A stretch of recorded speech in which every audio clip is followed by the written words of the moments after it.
I'm Anthony Elmore, President and Founder of the Proud Black Buddhist World Association. We at the Proud Black Buddhist World Association teach the Buddhist teachings as taught by the 13th century Japanese Buddhist sage Nichiren Shonin. Now, the word Nichiren means sun lotus, and the word Shonin means priest. Now, what is exciting about the Proud Black Buddhist World Association is that we teach Buddhism inclusive of our African history, culture. Now, this is exciting in that we at the Proud Black Buddhists make Buddhism inclusive, or we bring a real, true diversity to the Buddhist religion. Before the Proud Black Buddhist World Association, there was really no diversity. Now, among Buddhist teachers in America, we are truly the Black Buddhist voice, and that we have about 360 videos that you can see, learn, and hear about the Buddhist religion. And isn't it very exciting that no matter where you're at in today's society, whether you are even in the bathroom or wherever, or you're doing aerobics, or you're driving in your car, you can listen to our beautiful and exciting Buddhist lectures.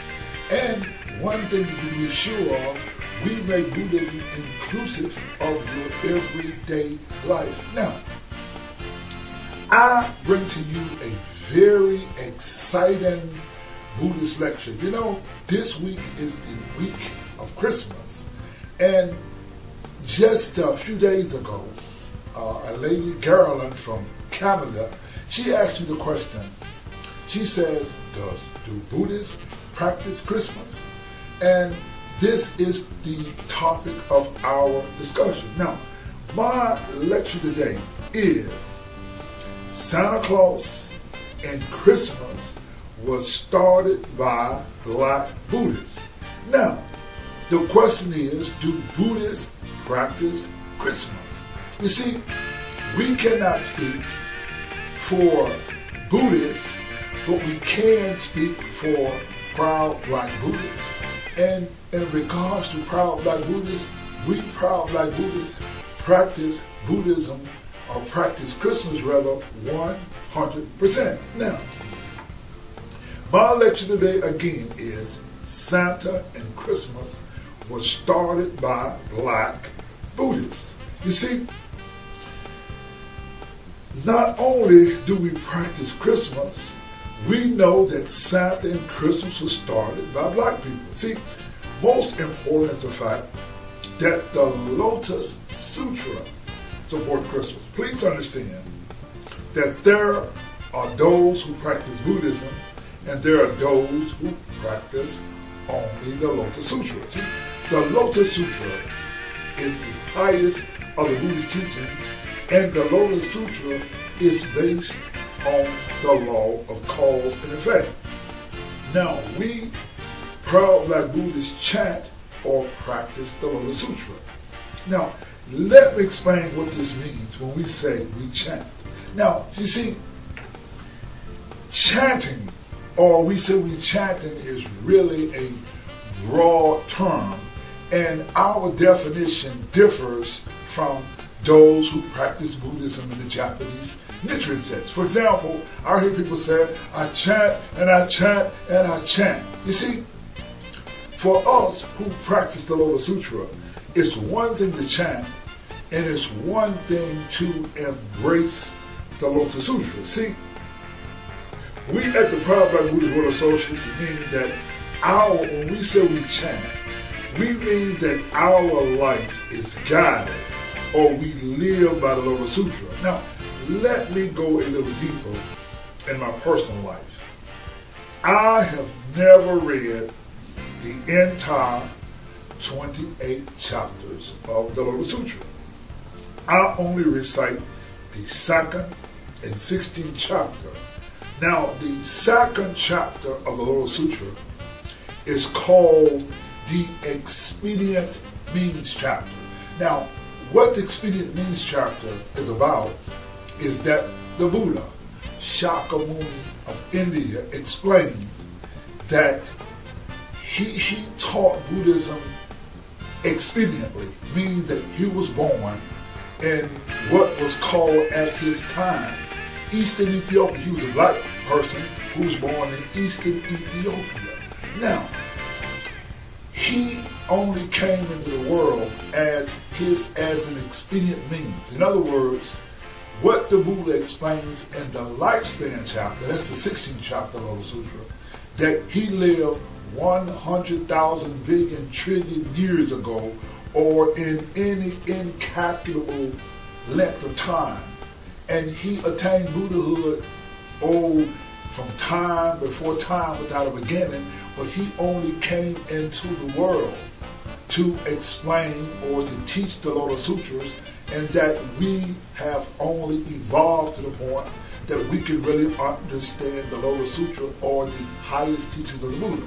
So, we recite the second chapter, which is the Expedient Means chapter, and the 16th chapter, which is the lifespan chapter of the Lotus Sutra, and we come to realize that the Buddha actually still lives. But the only way that we can even tell or get to know the Buddha is through faith, not through some living teacher who calls himself some living Buddha, but we chant Namo Myoho Renge Kyo to awaken to the mystic law or the correct teachings of the Buddha to overcome delusion. But now, the Lotus Sutra lets us know that the Buddha is here. Now, the question again was asked, how does the Buddha teach us? See, the Buddha teaches us that we can learn Buddhism via chanting, or we can learn the Lotus Sutra via chanting Myoho Renge Kyo or Namo Myoho Renge Kyo. See, please understand that this does not just mean just sitting up chanting and chanting and chanting. See, we chant the words Namo Myoho Renge Kyo. Now the word Namo, it means to awaken. Now, what does it mean to awaken? See, you can be awoke and still asleep. Some folk do some dumb stuff. See, in short, to awaken means to become aware or to get an understanding and react accordingly. See, you could be walking and be a living dead walking. I mean, look out into our society today. Do you know the major cause of death in America is not car accidents, but the major cause of death in America is legal drugs. Prescription drugs is the number one killer in America, legal stuff, because we go to the drugstore and we try to be happy by taking drugs and all these things, or we look outside ourselves to be happy. So, Buddhism helps us, or chanting, or the Lotus Sutra, or it is only the Lotus Sutra rather, that gives us an awakening or an understanding to how life and the universe works. And once you begin to understand that, you can change your life. So chanting is not just sitting up chanting, but chanting is becoming aware or to awaken to the law of cause and effect. Now, let me give you an example. And this is a Black Buddhist lecture, and we talk in everyday language. See, I'm not some priest at a temple telling you, yes, you can begin to understand this. But I'm not some priest at some temple. They ain't never went nowhere, ain't never went into no life. Or how in the world you going to communicate to somebody about Buddhism? You have to communicate Buddhism in a regular, everyday life in a language that you can understand. For example, I was listening to one brother, he was talking to this sister who practiced with Nichiren Shoshu, and they every Sunday wait on the priest to come and talk to them and give them a lecture. How in the hell some Japanese at some temple gonna sit up and tell you about some life when he never did a damn thing? He don't understand the life, he don't understand the culture, he don't understand how to put Buddhism in an everyday language that we can understand. But now, being a proud Black Buddhist and a Black man, see, I can talk Buddhism in a language that you understand. See, let me put this in a way that you can understand. Now, for example, some of us are living pretty good and we're doing okay. Now, you can wake up one day and look and say, damn, I'm too damn fat. I need to lose a few pounds. Now, losing a few pounds is more easier said than done. Because what? Hey, we got a pretty good job, and we got a fine honey that we live with, and every day we can eat what we want to eat, and so we don't pull ourselves away from the table, and we come home, and all of a sudden there's a good dinner, and there's a beautiful woman, and there is a nice bath water, and all this good stuff, and outside it's cold as hell. Nobody want to get out there running cold as it is right today. It is 21 degrees outside, very cold. But in chanting, like right here in this altar, you chant Namu Nohori Nikyo.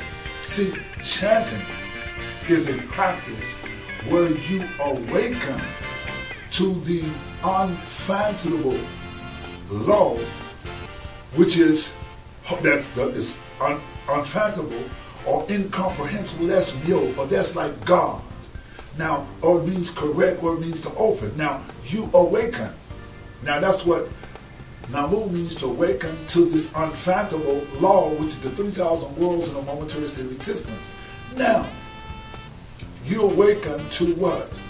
Cause and effect, or what we call Renge. Renge means, Ren means lotus flower, or it represents cause and effect, and the word Kyo means teachings, or means to overcome delusion. You see, so once you begin to get a grasp and an understanding, then you begin to challenge yourself to make yourself better, because you get into a practice. And this is not just theory, but you chant to challenge yourself, to make yourself better, to shape yourself and shape your destiny. Now, let's get back into our lecture. Now, again, the title of our lecture is Santa and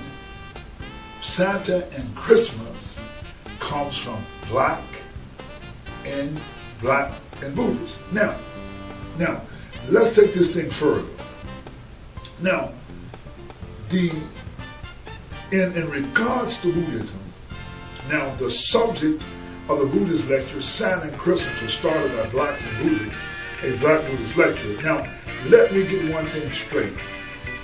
We Black people lived in apartheid, or in a racially segregated society, until the Civil Rights Act of 1964 was passed. There were very few Black people who knew anything about Buddhism in the 1950s. It was in the 1960s where, as only a few Blacks was introduced to Buddhism via soldiers getting exposed to Buddhism via their travels to Asia. Now, in my personal case, I was fascinated with Bruce Lee, and my dream was to learn karate and Buddhism, and I officially started Zen Buddhism in 1970 as part of my old Japanese Shotokan karate practice. In 1974, I joined the SGI NSA/Nichiren Shoshu Buddhist Center. In my personal life, I have 46 years of Buddhist experience.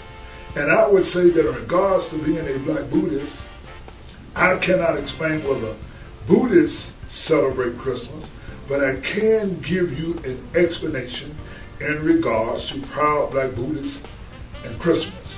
We are 100% honor and celebrate Christmas. Now, please understand that we at the Proud Black Buddhist Association reject the Asian view of Christmas that does not come in association with the Lotus Sutra. See, the Lotus Sutra teaches us that Christmas is Buddhism. See, Christmas is cause and effect phenomena, and this is Buddhism. See, we at the Proud Black Buddhist World Association take Christmas to a deeper and personal cultural perspective, in that we bring into our understanding that Santa and Christmas was started by people who were Black and Buddhist. You see, those of you who practice with the Japanese sects, the SGI, Nichiren Shoshu, and Nichiren Shu, these Japanese do not teach Buddhism inclusive of Black history, and you need Black teachers to teach you your Black Buddhist history. Now, let us first begin with Santa. See, Santa historically was a Black man. We have incontrovertible proof that Santa was originally a Black man. See, Santa, or the image of Santa, comes from Saint Nicolas. Now, Saint Nicolas was a Black Buddhist or an Israelite. See, Nicolas was born during the 3rd century in a village of Patara, is what is now the southern coast of Turkey. He was a wealthy Buddhist Israelite of the ancient Roman Empire of the tribe of Israel. He was a Moor. Please understand that the original Israelites were Black and Buddhist. See, Nicolas was a very rich man. Nicolas used his whole inheritance to assist the needy, the sick, and the suffering. He was made Bishop of Myra while still a young man. Bishop Nicolas was known throughout the land for his generosity to those in need, his love for children, and how he spent his life helping other people. He was a part of Black Europe, the Black, rich and educated Moors who once ruled Europe. Now, you have to look this up. Just Google Santa, Google Saint Nicholas, and you will read about Saint Nicholas, and you will see that he was a Black man. See, please look up the word Etruscan. See, they were the Black Buddhists or the first Romans. See, look up Etruscans. See, history don't really tell you about the Etruscans, or you don't. See, when you read about Rome, you read about the Roman Empire and you read about the white Romans. But Rome was founded by Black people. There is a history and a culture. They were called the Etruscans, and they were Black people, and they were Buddhists. Now, about 100 years before the AD, the whites or the Romans overtook the Etruscans, and they absorbed the land, and they became what was known as the Romans. But the first Romans were the Etruscans, and they were Buddhists, and they practiced, they practiced Buddhism. Now, see, the white man they call Santa Claus arrived or is a descendant of the Gothic Slavic conquerors of Rome. And Christianity have built up an image of Odin, the god of the gods, in the Norsemen, and have passed off the real Saint Nicholas. In other words, they rewrote the history of the real Saint Nicholas. See, just like people have changed history, when it got down to the Santa Claus, they actually rewrote Santa Claus. But we have literary evidence, archaeological evidence, genetic evidence. We have evidence of the real Saint Nicholas, and he was a black man. Now, all you have to do is Google Saint Nicholas was black, and you will know that Santa, or the real Saint Nicholas, was black. Saint Nicholas is part of our black culture and history, and held to the gas that we celebrate our rich black heritage with Saint Nicholas. So do we practice Christmas? Hell yeah. Now, let's get into the story of Jesus Christ. You see, the story of Jesus Christ comes directly from Buddhism. See, the virgin birth, the resurrection, and even the birth of Christ comes from Buddhism. Do not take my word for it. Just Google December the 25th, the Buddha's birthday. You see, in the ancient times, the Buddha, December 25th was the birthday of the Buddha, and it's also the birthday of Krishna. See, the Krishnas were Buddhists. There were two different sets of Buddhists, and they were Buddhists. Now, all the story about the manger and the virgin birth and all that stuff, all that comes from Buddhism. Now, this is not just something that Anthony Elmore made up.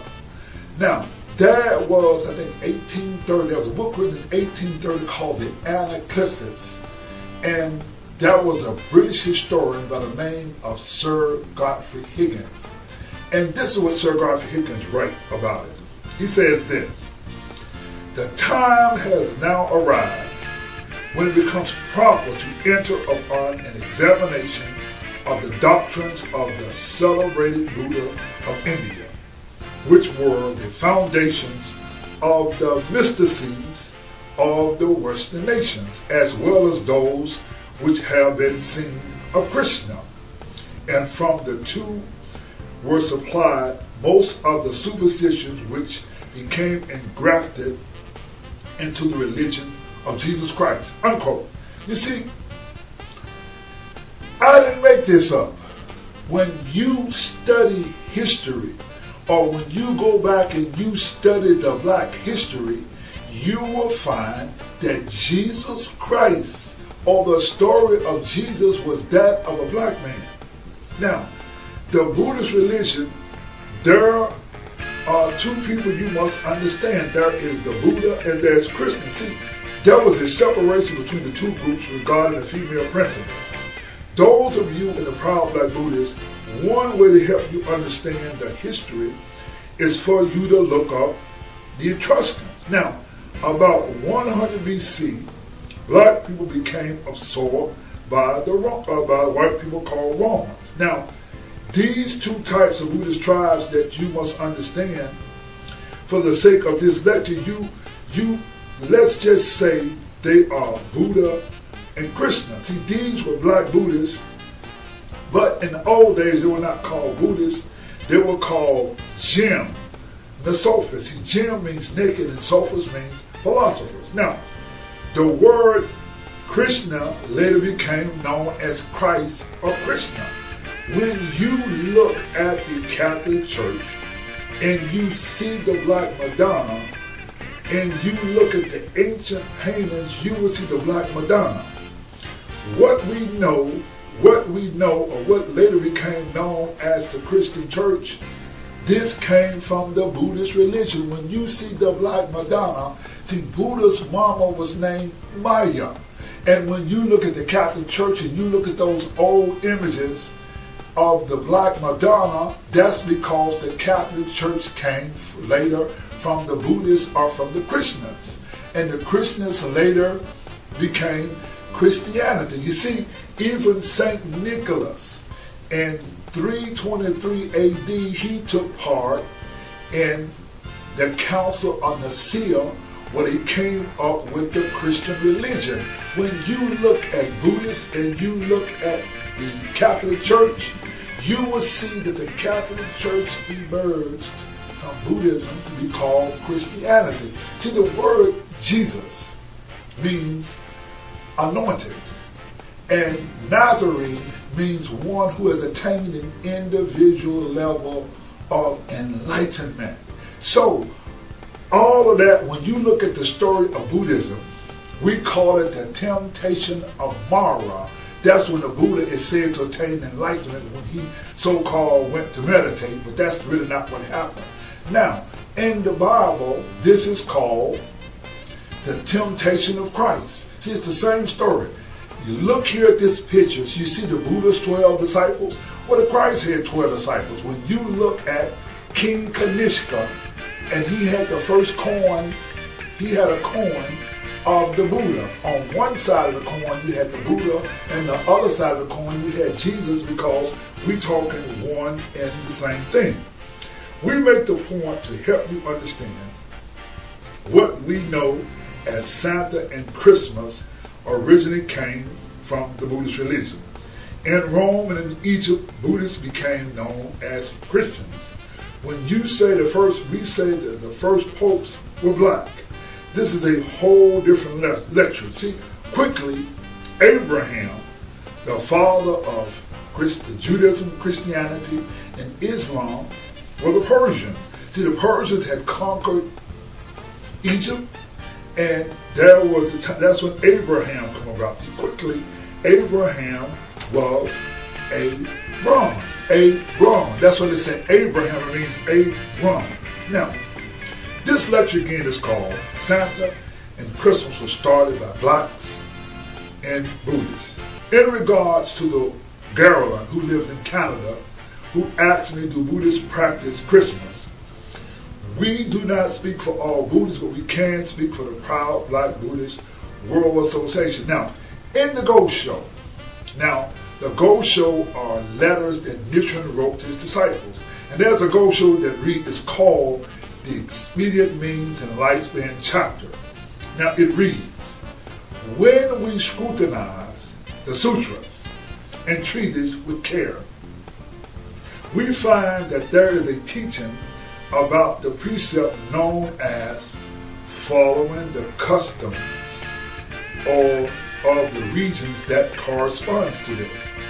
This means that this precept, so that as long as no serious offensive act is involved, then even if one were to depart to some degree from the teachings of Buddhism, it would be better to avoid going against the manners and customs of the country. This precept expounded by the Buddha, it appears that some wise men who are unaware of this point, unquote. You see, this is taught in the Japanese as the word Zuriho Beni. This is practiced in Buddhism according to the local laws and customs of the land. You see, when you understand the teachings of the Buddha teaches us to practice Christmas. Now, this brings us to the conclusion of this lecture. We are the Nichiren Buddhists and we practice the Lotus Sutra. The essence of the Lotus Sutra is the title. The title of the Lotus Sutra is Yo-Ho Renge Kyo. Nichiren added the word Na-Mu. Na-Mu or Na means to awaken or to give reverence. We give reverence or awaken to Myo. We call Myo God because it means unfathomable or incomprehensible. It also means correct. It also means to open.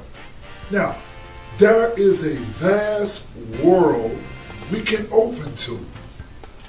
There is the word Ho, which means law, or the 3,000 worlds in a mutually inclusive relationship of life and all phenomena in the environment. See, in simplistic terms, this world is governed by the law of cause and effect.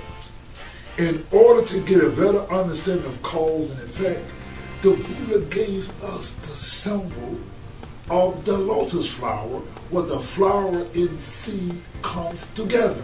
See, the law of cause and effect is not two laws, but it's one single law. The difference is that it manifests through the realm of time and space. See, past, present, and future exist in a single momentary state of existence, but it's the stuff in between that kind of gets us confused.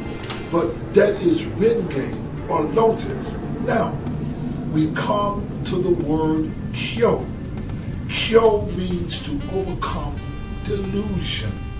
Now, so, in other words, some people look at a priest with a robe on and they think that this priest got some kind of power. Well, the priest ain't got no power. All phenomena is governed by the law of cause and effect. So, whether you deal with Christmas, if you deal with Christmas as a religious holiday, so what? Or if you deal with it as a secular holiday, so what? It all comes down to the law of cause and effect. So we who practice Buddhism awaken to the mystic or the incomprehensible or the correct law of cause and effect teachings.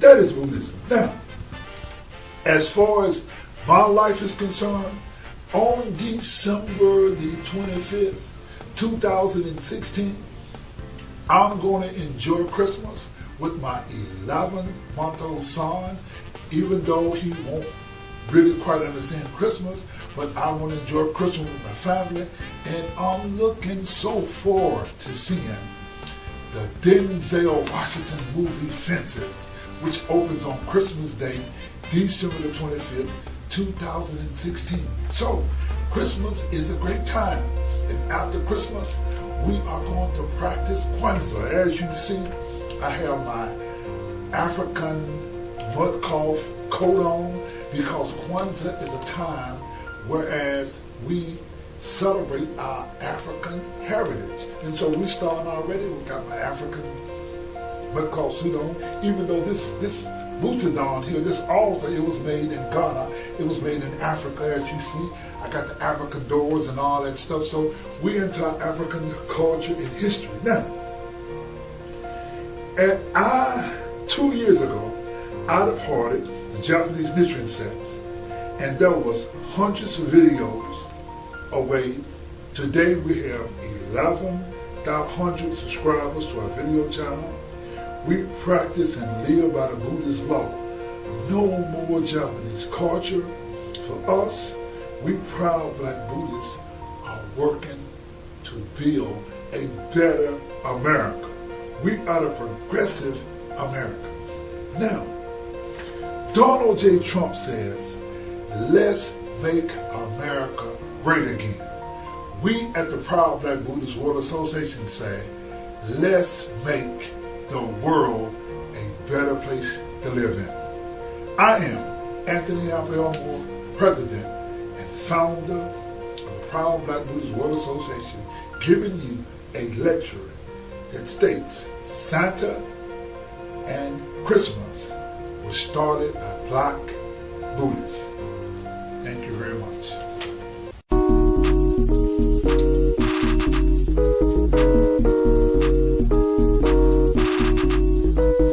The Lotus Sutra.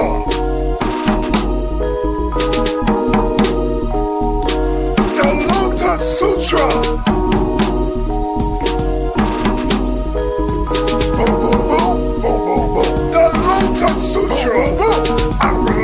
Let me groove you. I read a little sutra. Let me groove you. I read a little sutra. Let me groove you. I read a little sutra. Let me groove you. I read a little sutra. Let me groove you. I read a little sutra. Let me groove you. I read a little sutra. Let me groove you. I read a little sutra. Let me groove you. I read a little sutra. Let me groove you. I read a little sutra. Let me groove you. I read a little sutra. Let me groove you. I read a little sutra. Let me groove you. Let me pause on YouTube.